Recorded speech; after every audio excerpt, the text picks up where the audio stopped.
خوش آمدید اور صبح بخیر جناب. رمضان مبارک ہو آپ کو. ہم آپ کی ملاقات کرا رہے ہیں آج جس مہمان سے سارہ چودھری. ہم سب انہیں بہت اچھی طرح سے جانتے ہیں. سارہ کی زندگی میں ایک تبدیلی آئی کہ انہوں نے شوبز کو خیر آباد کہہ کے اب آ کے قرآن پاک کو سمجھنا, اس کے مطلب کو سمجھنا, اس کے لیے باقاعدہ کورسز انہوں نے کیے ہیں الہدا سے, اور ان کی تبدیلی جو ہے ان کی شخصیت میں, ان کی زندگی میں نظر آتی ہے. اپنا ایکسپیرینس جو ہے وہ ہمارے ساتھ شیئر کر رہی ہیں. بہت سارے اور ایسے لوگوں کے لیے جو زندگی کے اس معاملے کو سمجھنا چاہتے ہیں. اچھا سارہ, میں جانے سے پہلے جو آپ سے سوال تھا میرا وہ یہ تھا کہ یہ جو ایک کانسیپٹ ہے کہ بچیوں کو پڑھاؤ, ان کو انڈیپینڈنٹ کرو, وہ کچھ کام کریں, وہ روزگار پہ ہوں گی تو وہ اس قابل ہوں گی کہ زندگی میں کوئی ان کو میلی آنکھ سے نہیں دیکھ سکتا, پھر وہ اپنا آپ جو ہے اسے سنبھال لیتی ہیں. یہ کلچر یورپ میں, اور یورپ میں جتنی زیادہ فرسٹریشن ہے خواتین میں, جتنے زیادہ مسائل ہیں وہاں پر, اور جتنے زیادہ مرد ایکسپلائٹ کر رہے ہیں اس کنڈیشن کو, جبکہ خاتون جو ہے وہ باہر نکلی ہوتی ہے, وہ کسی کوئی بھی اس کو کسی بھی طرح سے ہینڈل کر سکتا ہے, لے سکتا ہے. سو میں آپ سے یہ کمپیریزن پوچھ رہی تھی. میں اس میں ایک اور ایکسپیرینس بھی شیئر کرنا چاہوں گی. جو میرا ٹرننگ پوائنٹس جو ٹائم چل رہا تھا نا, تو اس میں بہت سی ایسی چیزوں کا, میں کہوں گی کہ سوشل نیٹ ورک کا بھی بہت ہاتھ تھا, انٹرنیٹ کا. اکثر لوگ اس کو بولتے ہیں کہ انٹرنیٹ غلط ہے, تو وہ وہی والی بات آ جاتی ہے کہ ہاؤ یو یوز اٹ. تو فار دا فرسٹ ٹائم میں نے فیس بک کو actually as a teacher use کرنا شروع کیا تھا, and I liked some authentic pages there جو صحیح قرآن و حدیث کو کوٹ کرتے تھے. تو اس میں کچھ لوگوں کو بھی ایڈ کیا جو صحیح سے قرآن کو انڈرسٹینڈنگ کے ساتھ پڑھے تھے. تو ان میں نے 2-3 آرٹیکلس پڑھے اور میں واقعی اس کو سمجھ کے پڑھتی تھی. تو اس میں انہوں نے کوئی قرآن و حدیث کا ریفرنس نہیں دیا ہوا تھا, کیونکہ انیشلی ہم لوگوں کو یہی ہوتا ہے کہ ہم لوگ ویسے تو ہماری یہ چیز ہونی چاہیے, ہمیں اتنی اون کرنی چاہیے کہ ہمیں اسے ڈر نہیں لگنا چاہیے. لیکن انیشلی اور آج کل کے دور میں اسپیشلی جو ہماری ینگ یوتھ ہے اس کے ساتھ یہ ہوتا ہے کہ جب آپ جیسے ہی جا کر کہو نا کہ قرآن پاک میں یہ آیت ہے, تو ویسے ہی تھوڑا نا ڈر جاتے ہیں اور وہ گھبرا کے پھر آپ سے بھاگ جاتے ہیں. لیکن جب آپ یہ بات کرتے ہو نا دلیل کے ساتھ ریفرنس دے کے کہ اچھا اس چیز کو ایسے دیکھو اور اس چیز کو ایسے دیکھو, یہ کمپیئر کرو, تو پھر ان کی عقل میں بات آتی ہے. تو میں نے ایک آرٹیکل پڑھا, اس میں یہ تھا کہ the difference between modern woman and Muslim woman. تو اس میں یہی تھا کہ جو ماڈرن وومن ہے, جو باہر کی اس وقت خواتین ہیں, تو ایموشنلی جو ہے نا وہ عورت بہت کمزور ہوتی ہے, اور یہ ہر کوئی ایڈمٹ کرے گا کہ جتنی بھی اسٹرانگ ہو جائے, جو اندر وہ ایک چھوٹی بات ہوتی ہے, مرد اتنی کیئر نہیں کرتا, لیکن آپ ایک چھوٹی بات کہ اچھا فرح نے میری طرف دیکھا نہیں, اچھا فرح نے اس وقت مجھے یہ چیز نہیں دی, اور فرح نے یہ نہیں کیا, تو ایک چیز ایون آپ اپنی فرینڈس کی نوٹ کر رہے ہو. تو اس میں یہ تھا کہ کیونکہ آپ پہ کوئی باؤنڈریز نہیں ہے, جو کہ اسلامک کے لیے ہم پہ باؤنڈریز ہیں کہ ایون ود دا منگیتر ایک باؤنڈریز ہیں کہ آپ نے ایک لمٹ تک محرم کی موجودگی میں بات کرنی ہے, اور وہ اسی وجہ سے کہ کل کو استغفر اللہ خدا نہ خواستہ اگر کچھ ہو جاتا ہے تو آپ کی وہ پرابلمز نہ ہو. پھر وہی بات ہو جاتی ہے کہ جی آج کل جو ہوتا ہے پھر موسٹلی یہی چینج چل رہی ہوتی ہے, پہلا ریلیشن ہوا, پھر بریک اپ ہوا, پھر دوسرا اس کے ریونج میں یا تو کر لیا یا وہ کندھا چاہیے تھا وہ کیا, تو ایٹ ٹائمز وہ اس سے بھی برا ہوتا ہے. ایسے چلتے چلتے ایک چینج چل رہی ہوتی ہے, اور پھر کبھی ایسا ہوتا ہے کہ لاسٹ پہ آ کے انسان بہت ہی ریبیلیس بھی ہو جاتا ہے کہ بس اب تو جو ہے انسان نفرت ہو جاتی ہے آپ کو. تو اس میں پھر یہ تھا کہ وہ باؤنڈریز نہیں ہوتی ہے, تو وہ عورت پہلے کسی ایک سے اٹیچ ہوتی ہے, پھر وہاں سے جب اس کو وہ رسپانس نہیں ملتا ہے تو پھر وہ کہیں اور, تو وہ اس کو اندر سے مطلب ایک ڈپریشن ہو جاتا ہے, اور اندر اس کی وہ خوشی نہیں رہتی ہے, ایک بے چینی آ جاتی ہے, تو وہ دماغی طور پر بھی پھر اسٹیبل نہیں رہتی ہے صحیح سے.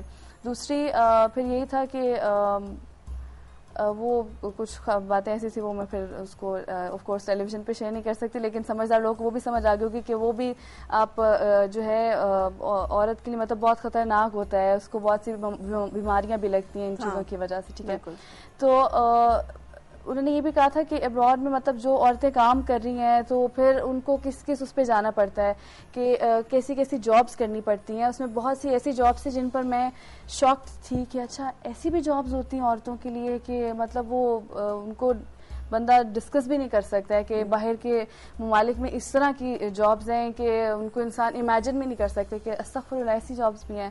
تو اسلام میں اگر آپ دیکھیں تو الحمدللہ سے عورت پہ یہ نہیں کہا گیا کہ عورت بالکل ہی کام نہ کرے اور اس کو پڑھنے کا کوئی حق نہیں ہے. الحمدللہ آپ دیکھیں حضرت خدیجہ بھی ہے جو وہ بھی کام کرتی رہی ہیں, اور رسول صلی اللہ علیہ وسلم کے جانے کے بعد جو ہماری حضرت عائشہ تھیں اور جتنی بھی ان کی ازواج تھی, تو وہ کچھ نہ کچھ اپنے اس کے لیے ارننگ کے لیے کچھ نہ کچھ کرتی رہی ہیں. ایسا تو نہیں تھا کہ وہ لوگوں کے اس پہ رہنے لگی تھی, لیکن اس میں ایک طریقہ ہونا چاہیے. ابھی الحمدللہ سے لائک مائی ہسبینڈ, ہی از ماشاءاللہ ویری سپورٹنگ, اور وہ مجھے خود انکریج کرتے ہیں, مجھے بلکہ انہوں نے پڑھنے کے لیے بھی انہوں نے انکریج کیا.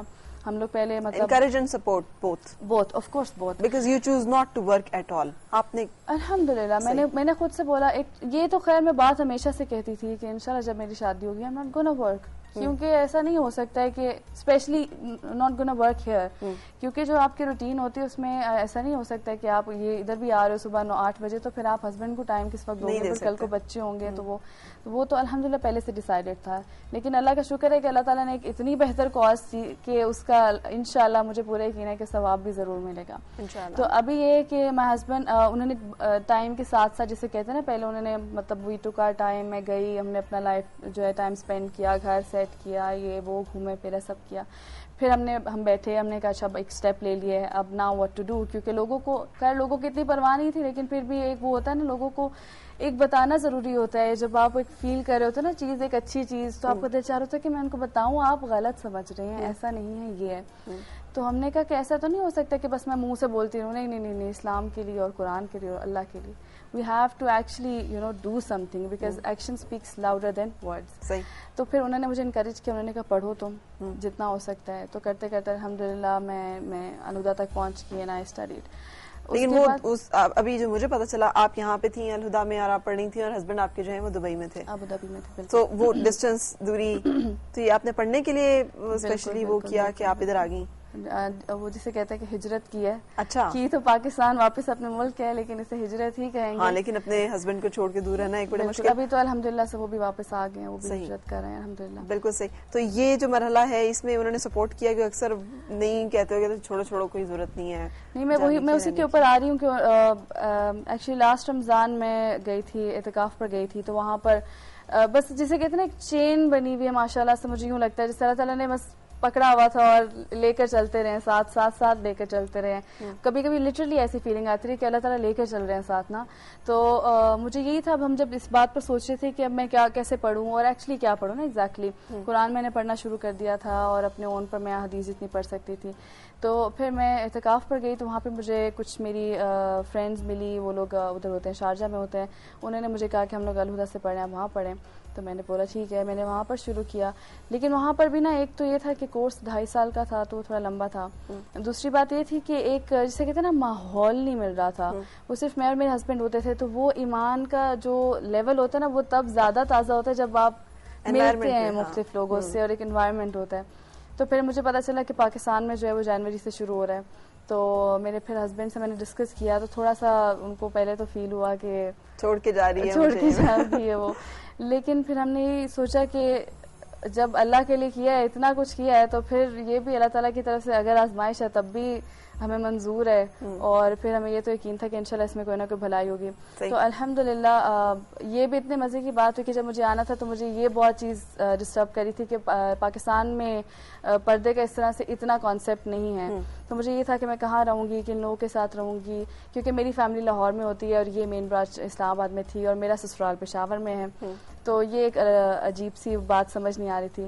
لیکن الحمدللہ اللہ تعالیٰ نے ایسے لوگوں سے ملایا. سمیرہ خالد میری دوست ہیں, ان کے ساتھ میں ہوتی ہوں. ان کی پوری فیملی الحمدللہ سے دے آر فرام قطر, تو ان کا بھی ماشاءاللہ سے سارا حجاب پورا ہوتا ہے. They are very very supportive. بہت خوبصورت بات ہے سارا. لیکن دیکھیں آپ کے پیچھے ایک اسلامک مرد کھڑا ہے, ایک ایسا مرد جس کو خود اسلامک پرنسپلز کے بارے میں کمپلیٹ اویئرنیس ہے, اور وہ سپورٹ امپاور کر رہا ہے اپنی فیملی کو, اپنی وائف کو, کہ وہ اس راستے پہ چلے جو کہ سیدھا راستہ ہے. بہت ساری خواتین اتنی خوش نصیب نہیں ہوتی, ان کو ہسبینڈ کی طرف سے اتنا سپورٹ اور کوپریشن نہیں ہوتا. اور اگر چلے سپورٹ اور کوپریشن نہ ہونا تو ایک اور بات ہے, بعض اوقات ہنڈرنس ہوتی ہے کہ نہیں آپ یہ نہ کریں, مجھے اچھا نہیں لگتا, مجھے ایسے اچھا لگتا ہے, مجھے ویسا اچھا لگتا ہے. آپ ان کو کیا کچھ ان کے ساتھ کیا شیئر؟ دیکھیں, 2 چیزیں ہوتی ہیں نا, کہ یا تو کبھی کبھی آپ کو خالی دین ملتا ہے اور کبھی کبھی خالی دنیا ملتی ہے, اور کبھی آپ کو دونوں مل جاتے ہیں. تو اگر دونوں مل جائیں تو دیٹس ویل اینڈ گڈ. اور الحمدللہ میں اللہ تعالیٰ کا شکر ادا کروں گی کہ میرے لیے اس وقت ایک طرح سے دونوں چیزیں ہیں, کہ میرا دین بھی اور اللہ کا شکر ہے کیونکہ میرے ہسبینڈ سپورٹیو ہیں. تو انہوں نے مجھے دنیا سے بھی اس طرح سے دور نہیں کیا ہوا کہ کمرے میں بند کر دیا ہو کہ بس آج کے بعد باہر نہیں جانا.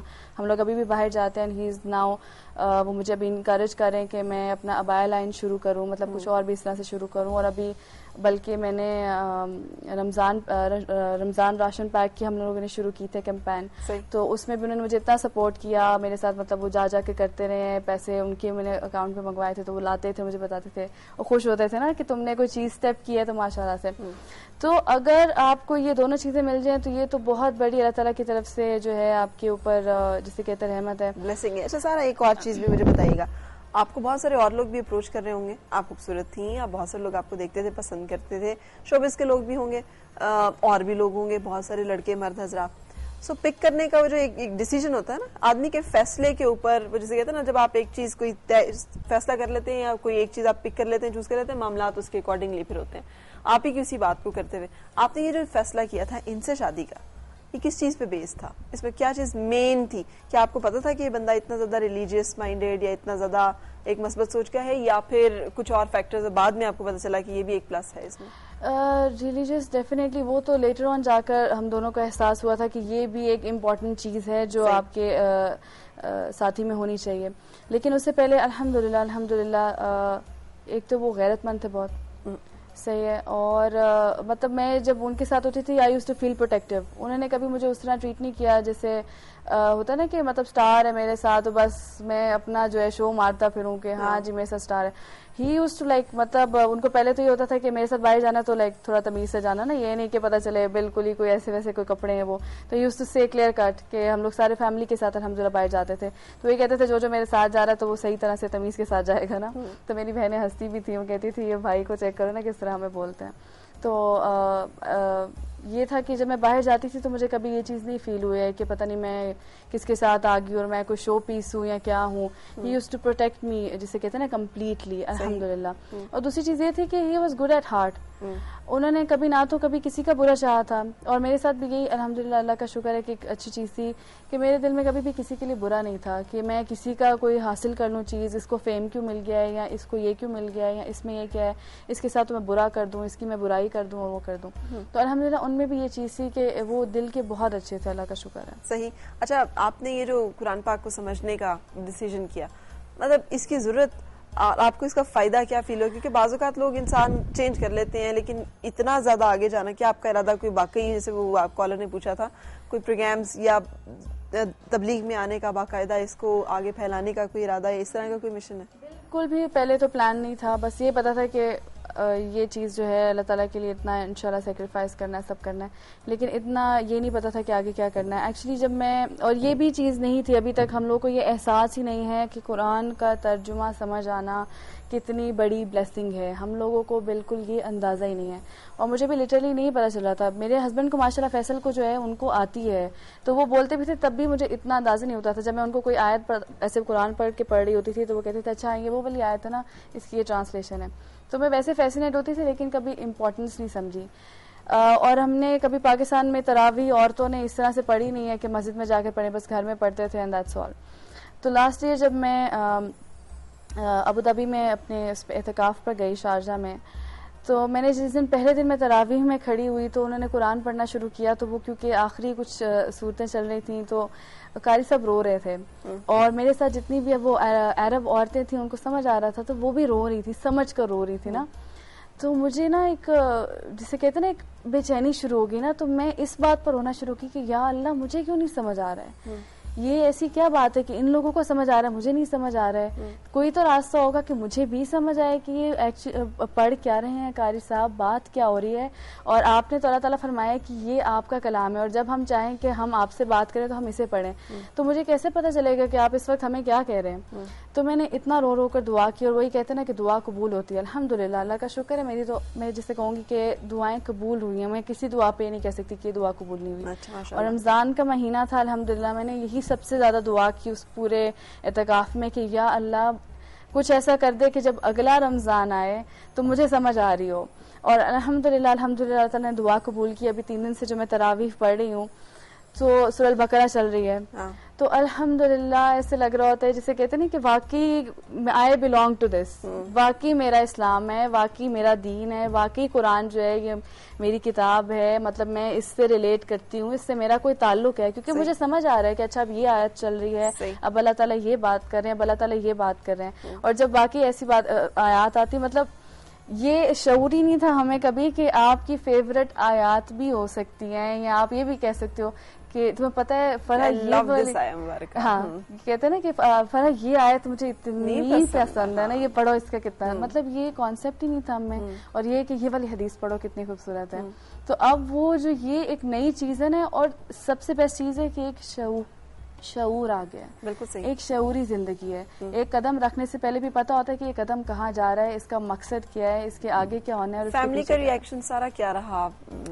فیملی بس ان کو تھوڑا سا یہ ایک دم سے نہیں سمجھ آیا, کیونکہ میں دیندار تو ہمیشہ سے تھی اور وہ کرتی تھی, لیکن وہی والی بات ہے کہ یہ والا جو رخ ہے نا, اس کو ہم سمجھتے ہیں کہ یہ پتہ نہیں کیا ہے, یہ تو کوئی ایکسٹریمسٹ ہے یا کیا ہے نا, تو یہ چیز لوگوں کو ایک دم ڈائجسٹ نہیں ہوتی. تو بس وہ تھوڑا سا ان کو سمجھ نہیں آیا ایک دم سے, لیکن الحمدللہ پھر بائی دا ٹائم اللہ کا شکر ہے انہوں نے اس کو انڈرسٹینڈ کیا اور انہوں نے رسپیکٹ کی. کیونکہ پہلے بھی میرا ڈیسیجن تھا when I started working, تو اس وقت بھی میرا ڈیسیجن تھا, انہوں نے مجھے سپورٹ کیا تھا, اور اب بھی الحمدللہ سے انہوں نے سپورٹ کیا. اور ابھی میں انشاءاللہ رمضان گزارنے کے لیے لاہور جا رہی ہوں اپنی فیملی کے ساتھ. تو یہ ہے کہ اب اللہ کا شکر ہے سب ٹھیک ٹھاک ہے. آپ کی ایک بڑی جسے کہتے ہیں نا فیسینیٹنگ قسم کی کہانی اور داستان ہے جو کہ بہت موٹیویشنل ہے بہت سارے لوگوں کے لیے. اور ایک ٹرو اسلامک خاتون کی جو زندگی ہے نا, اصل میں اس کی زندگی میں بڑا سکون ہوتا ہے, اس لیے کہ اس کی زندگی میں اور اس کے ریلیشن شپ میں, جو میں بہت دفعہ یہ بات کوٹ کرتی ہوں, ایک بوائے فرینڈ امریکن اور ایک گرل فرینڈ. وہ بوائے فرینڈ اور گرل فرینڈ تھے 8 سے زیادہ سال سے, لیکن وہ شادی نہیں کرتے تھے ایک دوسرے کے ساتھ. سو آئی انٹرویوڈ دیم, میں نے وہ رن نہیں کیا اپنے سوشل سیٹ اپ کی وجہ سے کہ یار آپ جب رہ رہے ہیں ساتھ اب شادی کر لیں. شادی نہیں کرتے تھے, لیکن وہ تو اس خاتون نے مجھے کہا کہ میں تو شادی کرنا چاہتی ہوں, یہ نہیں کرتا. تو میں نے اس سے پوچھا اس کے اپنے ریزنز تھے. خاتون نے, میں نے کہا آپ شادی کیوں کرنا چاہتی ہیں جب آپ ویسے ہی اس کے ساتھ؟ اس نے کہا کیونکہ شادی جو ہوتی ہے نا وہ می ہم اینڈ گاڈ. سو جو تیسرا ایلیمنٹ مسنگ ہے نا, میں اسے مس کرتی ہوں. میرے پاس یہ تو ہے لیکن وہ تیسرا جو اینگل ہے نا وہ نہیں ہے. اور آپ یقین کریں کہ اس کی آنکھوں میں آنسو, تو مسلمان تو نہیں تھی وہ, لیکن اس کا جو فیل تھا. سو یہ جو اسلامک میرج کی جو بلیسنگ اللہ تعالیٰ نے آپ کو دی ہے, اور جو سکون اور جو اس کے ساتھ حقیقی زندگی اور مسرتیں, اللہ کرے کہ یہ آپ کی زندگی میں ہمیشہ اسی طرح سے رہیں, اور آپ بہت ساری خواتین کے لیے اور بہت سارے لوگوں کے لیے موٹیویشنل اور انسپریشنل رہیں. آپ کو دیکھ کے بہت سارے لوگوں کو حوصلہ اور ہمت ہو زندگی کے صحیح معنوں کو سمجھنے کا اور صحیح رنگ اور ڈھنگ سے اسے اپنانے کا. آپ تشریف لائیں Sara, god bless you. Thank you so much, جزاک اللہ.